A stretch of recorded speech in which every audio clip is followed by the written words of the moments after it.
हमने अब तक 10वां क्लास का फर्स्ट चैप्टर रियल नंबर से ऑब्जेक्टिव प्रश्न संख्या 35 तक हमने अब तक पढ़ा है। अब मैं आप लोगों को 36वां सवाल नंबर बताने जा रहा हूँ। क्वेश्चन नंबर 36 आज बताऊँगा, ध्यान से समझिएगा। ये सब ऑब्जेक्टिव प्रतिवर्ष पूछे जाते हैं। इसी प्रकार के मॉडल के प्रश्न प्रतिवर्ष ऑब्जेक्टिव में पूछे जाते हैं। 36वां क्वेश्चन हमारा है 8.4 के ऊपर रैंकिंग को P/Q के रूप में बदलना है। हल देखिए, हमको 8.4 के ऊपर रैंकिंग है, उसको P/Q में बदलना है। तो पहले हम बिना रैंकिंग या बिना पॉइंट के 84 लिख देंगे। पॉइंट हटा देंगे, रैंकिंग हटा देंगे, माइनस रैंकिंग वाले संख्या को छोड़ देंगे, 4 को छोड़ देंगे, रैंकिंग ऊपर है तो जो बचेगा उसको घटाएंगे, 8 घटा देंगे। अब बटा में कितने अंक के ऊपर रैंकिंग है, तो 1 अंक के ऊपर, तो 1 9 लगा देंगे नीचे। अब घटा देंगे, 76 आएगा, बटा में 9, हमारा आंसर आ गया। ए नंबर सही है। अब अगले क्वेश्चन की ओर बढ़ते हैं। 37 नंबर क्वेश्चन। 37 नंबर क्वेश्चन कह रहा है कि 0.9 के ऊपर पॉइंट, मतलब 0.9 के ऊपर रैंकिंग को P/Q के रूप में चेंज करना है। हल, इसका सॉल्यूशन देखिए। 0.9 के ऊपर डॉट, इसको इस प्रकार भी लिख सकते हैं, 0.9 के ऊपर रैंकिंग लगा सकते हैं। ऐसा लिखिए चाहे ऐसा लिखिए, एक ही बात है। इस तरह लिखिए या इस तरह लिखिए, एक ही बात है, बराबर। पॉइंट और रैंकिंग हटा देंगे, 9 कर देंगे, माइनस रैंकिंग वाली संख्या को छोड़ देंगे तो 0 बचेगा, तो 0 घटा देंगे। अब बटा में 1 अंक के ऊपर रैंकिंग है तो 1 9 नीचे लिख देंगे, तो 9/9 कट जाएगा एक बार में, तो 1 आंसर आ गया। मतलब कि ए नंबर सही है, ए नंबर सही है, आंसर ए। अब 38वां क्वेश्चन बहुत ही इम्पोर्टेंट क्वेश्चन है, ध्यान से देखिए। क्वेश्चन कह रहा है कि 0.12 के ऊपर रैंकिंग प्लस 0.24 के ऊपर रैंकिंग को जोड़ना है। इस संख्या को और इस संख्या को जोड़ना है। कैसे जोड़ेंगे आप? तो 0.12 के ऊपर रैंकिंग या 0.24 के ऊपर रैंकिंग, इसको ऐड कर दीजिए। 4 और 2 6 हो जाएगा, और 2 1 3 हो जाएगा। पॉइंट है तो पॉइंट लगा दीजिए, और रैंकिंग ऊपर है तो रैंकिंग ऊपर लगा दीजिए, यानी कि 0.36 के ऊपर रैंकिंग। आंसर आ गया। हमारा आंसर होगा बी नंबर। बी नंबर सही है। अब नेक्स्ट क्वेश्चन देखिए, 39 नंबर। 0.2 के ऊपर रैंकिंग प्लस 0.3 के ऊपर रैंकिंग है, तो इसको जोड़ना है। तो ऐसे करिए, 0.2 के ऊपर रैंकिंग, 0.3 के ऊपर रैंकिंग, दोनों को ऐड कर दीजिए। 3 2 5 के ऊपर रैंकिंग लगा दीजिए, और 0 का 0, आंसर आ गया। 0.5 के ऊपर डॉटो कर सकते हैं, रैंकिंग करिए या डॉट करिए, एक ही बात है। आंसर आपका आ गया, आंसर ए नंबर, ए सही है। अब नेक्स्ट क्वेश्चन देखिए, 40 नंबर। नेक्स्ट क्वेश्चन पर विचार करिए।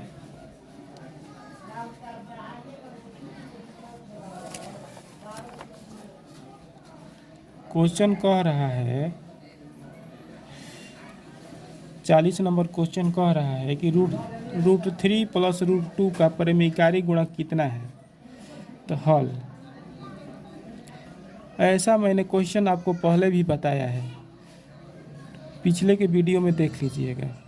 परिमेयकारी गुणक ऐसी संख्याओं का परिमेयकारी गुणक पूछेगा, इसको उतार देंगे √3 और इसको उतार देंगे √2, बीच में प्लस चिन्ह है तो माइनस चिन्ह लगा देंगे, आंसर आ गया। अगर यहाँ पर माइनस चिन्ह रहता तो यहाँ प्लस चिन्ह लगा देते, यहाँ पर प्लस चिन्ह है तो माइनस चिन्ह लगा देंगे, आंसर आ जाएगा। आंसर हमारा ए सही है, आंसर हो जाएगा ए। अब नेक्स्ट क्वेश्चन पर विचार करिए। 41 नंबर क्वेश्चन है, किसी दो अपरमेय संख्याओं के बीच कितनी अपरमेय संख्या होती है? किसी दो अपरमेय संख्याओं के बीच कितनी अपरमेय संख्या होती है? ए नंबर अनगिनत, बी नंबर 20 के आसपास, सी नंबर 100, डी नंबर 9। इसका आंसर हो जाएगा ए नंबर।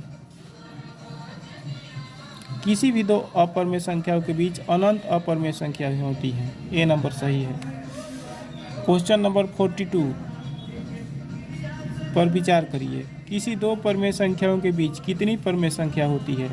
इसका भी आंसर अनगिनत। किसी दो परमेय संख्याओं के बीच कितनी परमेय संख्या होती है? तो अनगिनत, ए नंबर सही है।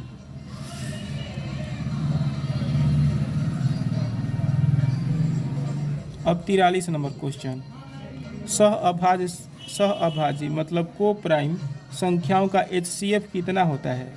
तो सहअभाज्य संख्याओं का HCF हमेशा 1 होता है, बी नंबर सही है। सहअभाज्य संख्याओं का HCF 1 होता है, मैंने नोट में पहले लिखवा दिया है आप लोगों को, मेरा पिछला का वीडियो देख लीजिएगा। मैंने इसके बारे में बार बार आपको समझाया है। आंसर हो जाएगा बी नंबर 1।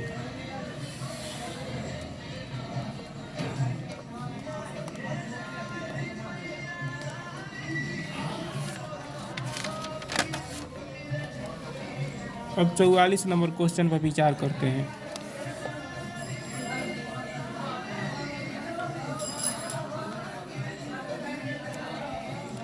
कह रहा है कि 1/√3 - √2 के हर का परिमेयीकरण करना है। 1/√3 - √2 के हर का परिमेयीकरण करना है। हल बहुत ही VVI क्वेश्चन है, ध्यान से समझिएगा।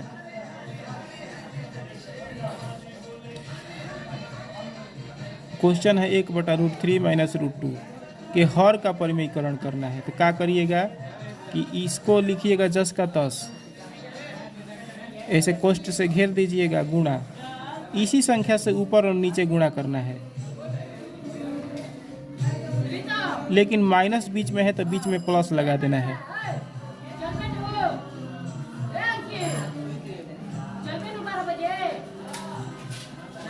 यहाँ पर प्लस रहेगा तो माइनस लगा देंगे, माइनस रहेगा तो प्लस, यहाँ पर दोनों ओर लगा देंगे।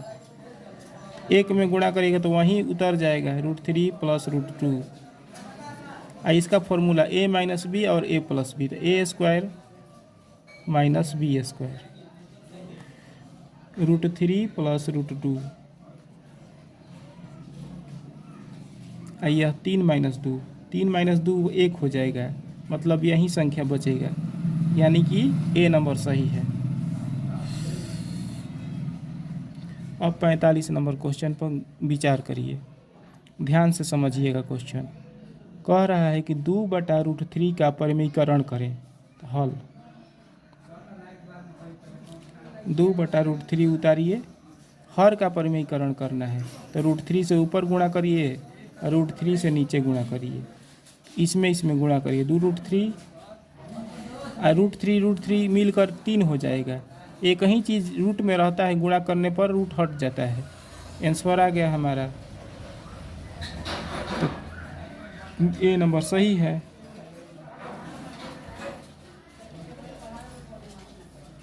अब नेक्स्ट क्वेश्चन की ओर गौर करिए। 46 नंबर कह रहा है कि 0.24 के ऊपर एक रिंग, केवल 4 के ऊपर एक रिंग है, को P/Q में बदलना है। हल 0.24 के ऊपर रेकरिंग है, केवल 4 के ऊपर। तो रेकरिंग को हटाकर और पॉइंट को हटाकर 24 बचेगा, तो 24 लिख देंगे, माइनस रेकरिंग वाला अंक को छोड़ देंगे, 4 को छोड़ देंगे, 2 बचेगा तो 2 घटा देंगे।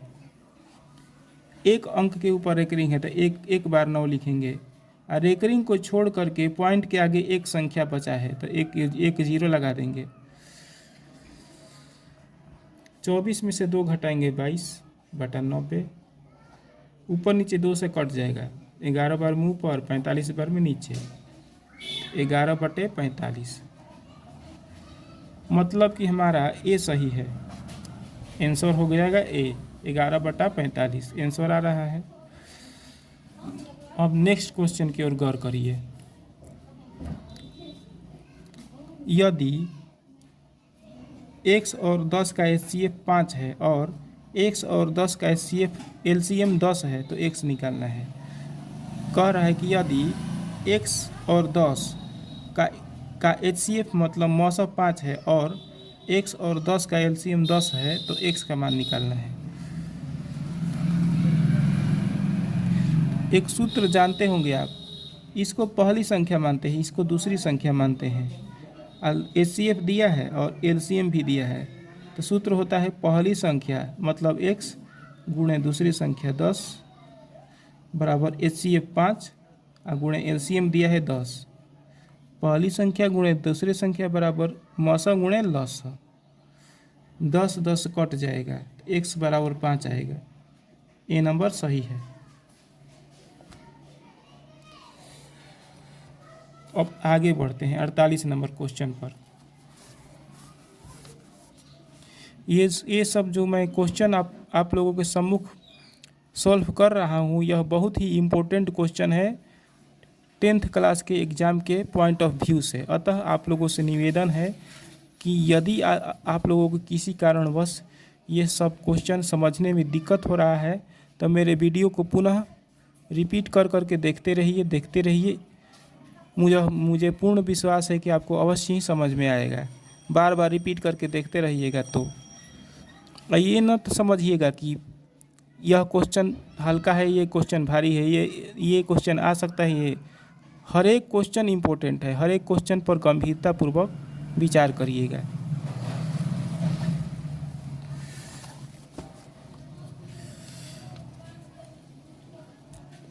कह रहा है 48 नंबर क्वेश्चन कि यदि a बराबर 2 गुणे 3 तो a कैसी संख्या है। a का मान दिया है 2 गुणे 3, तो a कैसी संख्या है। मतलब ये जो a दिया है वह कैसी संख्या है। हल a बराबर दिया है 2 गुणे 3, मतलब कि a स्वयं से तो कटेगा ही, स्वयं से कटेगा ही, 2 से भी कट जाएगा, 2 से तथा 3 से भी कट जाएगा, क्योंकि 2 गुणे 3 के रूप में एक a का मान है, तो 3 से भी कट जाएगा। a अपने आप से भी कटेगा, 2 से भी कटेगा, 3 से भी कटेगा, मतलब कि a 2 संख्याओं से ज़्यादा संख्या से कटेगा। अतः a भाज्य संख्या है, a नंबर सही है, a नंबर सही है। a कैसी संख्या है, भाज्य संख्या है, क्योंकि a अपने आप से भी कटेगा, 2 से भी कटेगा, 3 से भी कटेगा। अब 49 नंबर क्वेश्चन की ओर बढ़ते हैं, ध्यान से समझिएगा। यह प्रतिवर्ष ऐसा क्वेश्चन अवश्य ही पूछ देता है। हल दिया है a बराबर 2 square into 3 square into 5 into 7, b बराबर दिया है 2q इंटू 3 इंटू 5।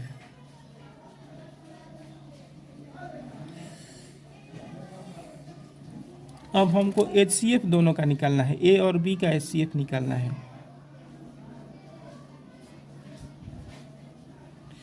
HCF निकालने के लिए जो छोटा पावर रहता है उसी को लेते हैं। इसमें 2 का स्क्वायर है, इसमें 2 का पावर 3 है, तो छोटा पावर इसको लेंगे हम, क्योंकि यह छोटा पावर में है। यहाँ 2 का पावर 3 है, यह बड़ा पावर में है, छोटे वाले पावर को हम ले लेंगे। एचसीएफ निकालना है। एलसीएम अगर निकालना होता तो बड़ा वाला पावर लेते, इसीलिए छोटा वाला पावर लेंगे। एचसीएफ निकालना है तो 2² ले लेंगे।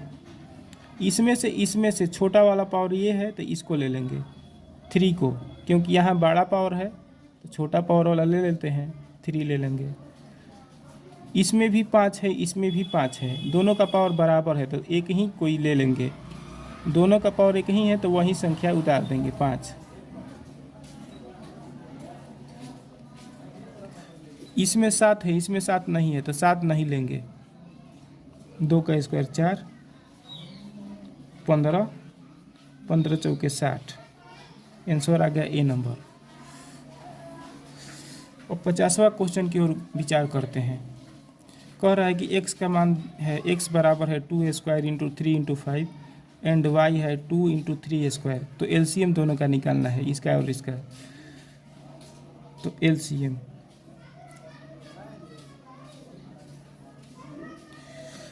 में बड़ा वाला पावर लेते हैं। तो बड़ा वाला पावर यहाँ है, यहाँ तो छोटा वाला पावर है तो बड़ा वाला पावर को लेते हैं एलसीएम में।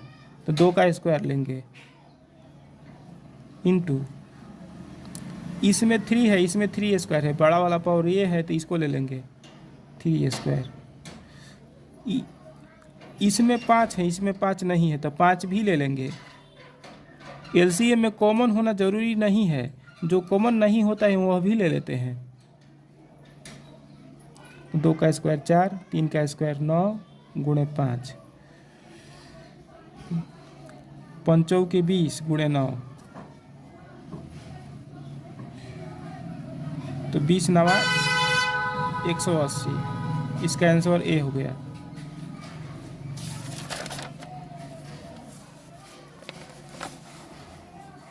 अब 51 नंबर क्वेश्चन पर गौर करेंगे, ध्यान से विचार करिए। 51 नंबर पर कह रहा है if x is equal to a² b² c and y is equal to a b के पावर 3, देन दोनों का HCF ज्ञात करना है। x और y का HCF निकालना है।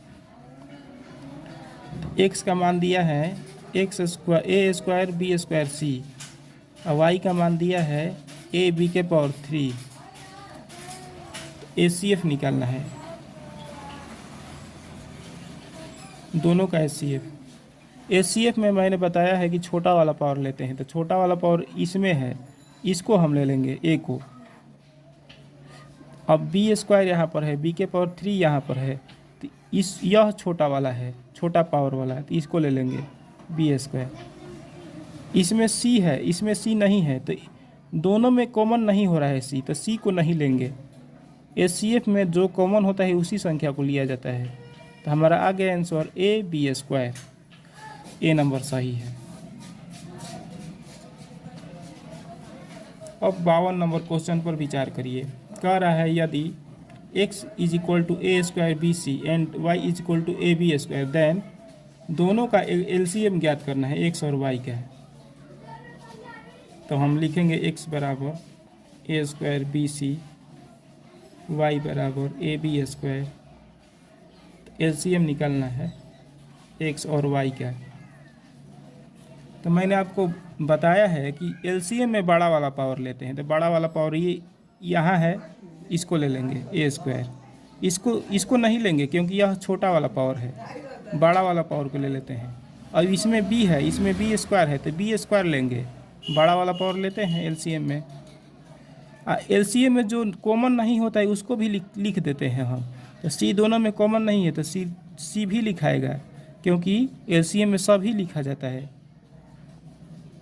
ठीक, तो a² b² c आंसर आ गया। a² b² c, ए नंबर सही है।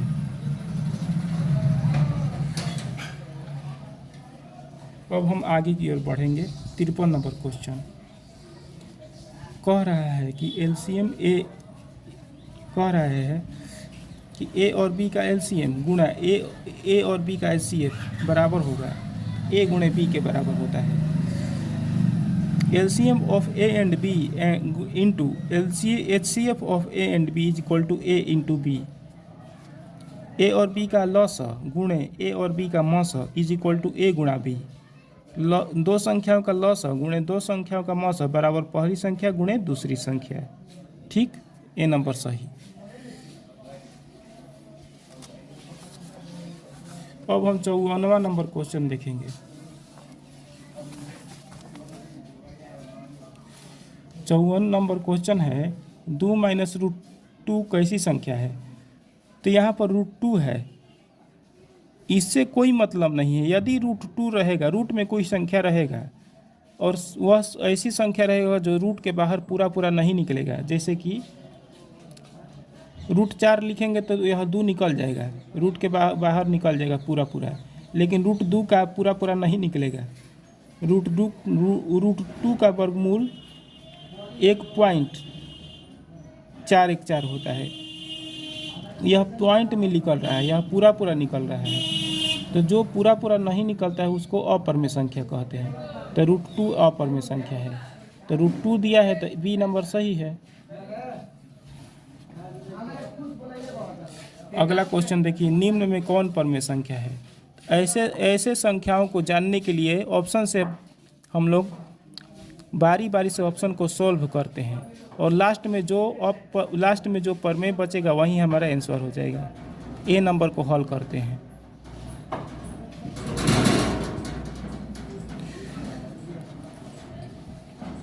आप लोगों को समझ में आ रहा होगा कि रूट 49 का वर्गमूल 7 होता है और 64 का वर्गमूल 8 होता है। 7 7 49 होता है इसीलिए 7 हो जाएगा। 8 8 64 होता है इसीलिए इसका वर्गमूल 8 हो जाएगा। तो रूट का बाहर पूरा पूरा निकल गया, यानी कि यह परमेय संख्या है क्योंकि पूरा पूरा निकल गया है रूट का बाहर। ए नंबर सही है, आंसर हो गया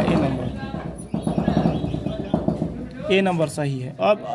अब तीनों को चेक करने की ज़रूरत नहीं है क्योंकि हम लोग ए को चेक कर किए तो हमारा आंसर आ गया परमेय, अतः इसको चेक करने की आवश्यकता नहीं है। अब अगला क्वेश्चन की ओर बढ़ते हैं। निम्न में कौन अपरमेय संख्या है। तो मैंने बताया है कि ऐसे प्रश्नों का सही ऑप्शन जानने के लिए सभी ऑप्शन को हम हल करके चेक करेंगे। तो इसको हल करेंगे तो 36 का वर्गमूल 6 होता है, 64 का वर्गमूल 8 होता है। तो यह अपरमेय नहीं है, ए नंबर नहीं होगा, गलत है ए नंबर। अब इसको चेक करते हैं। 1 का वर्गमूल 1, 81 का वर्गमूल 9, तो यह भी परमेय है, रूट से बाहर निकल गया। ऑप्शन बी भी गलत है क्योंकि कह रहा है कि कौन अपरमेय है। सी नंबर में 3 का वर्गमूल नहीं निकलेगा, 5 का भी नहीं निकलेगा, तो सी नंबर अपरमेय है। हमारा आंसर हो जाएगा सी नंबर। हमारा आंसर सी नंबर।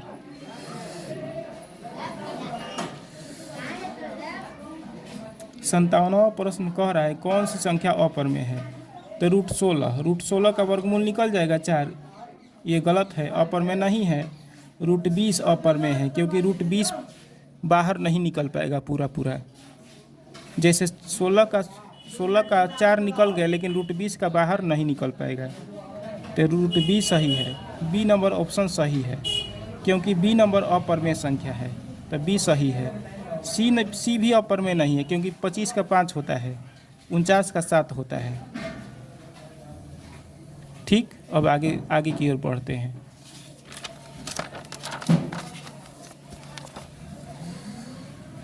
अंठावन नंबर क्वेश्चन कह रहा है कि रूट 2 कैसी संख्या है। तो रूट 2 बाहर पूरा पूरा नहीं निकलेगा तो अपरमेय संख्या है, सी नंबर सही है। π/4 कैसी संख्या है।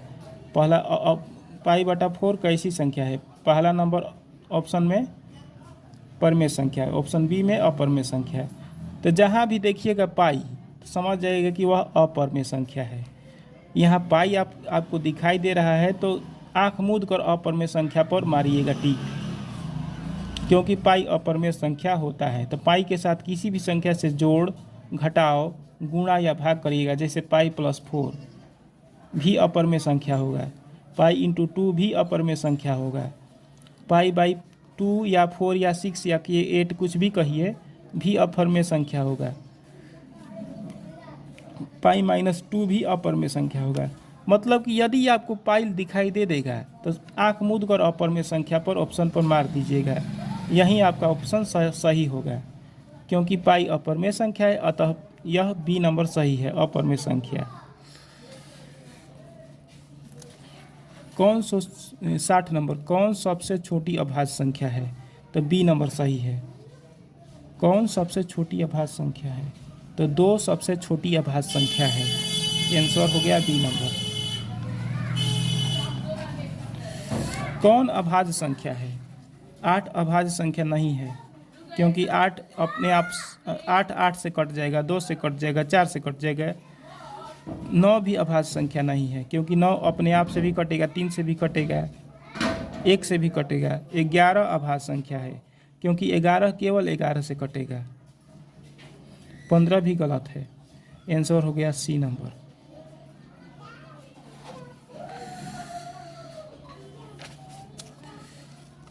अब 62वां नंबर पूछ रहा है कौन भाज्य संख्या है? ए गलत है, ए भाज्य संख्या नहीं है। बी 7 दिया है, 7 केवल 7 से कट सकता है, 7 भी गलत है, भाज्य संख्या नहीं है। 15 भाज्य संख्या है, क्योंकि 15 1 से भी कट जाएगा, 3 से भी कट जाएगा, 15 से भी कट जाएगा, 5 से भी कट जाएगा, इतना संख्याओं से कट जाएगा, अतः 15 सही है। 15 भाज्य संख्या है। डी भी नहीं है, डी अभाज्य संख्या है।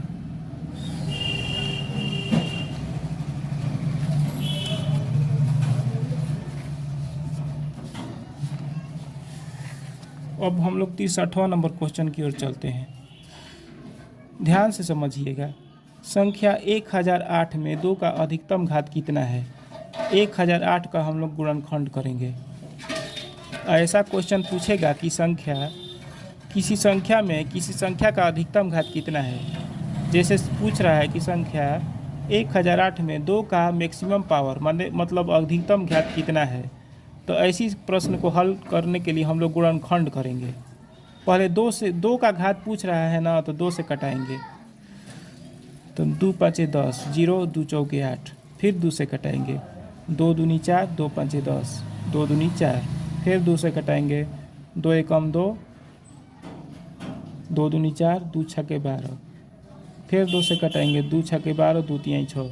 अब ध्यान से आप लोग देखिएगा कि 63 2 से नहीं कटेगा, अतः हमको केवल 2 से मतलब है, अतः आगे की ओर हम लोग प्रोसेस नहीं करेंगे, यहीं पर प्रोसेस समाप्त कर देंगे।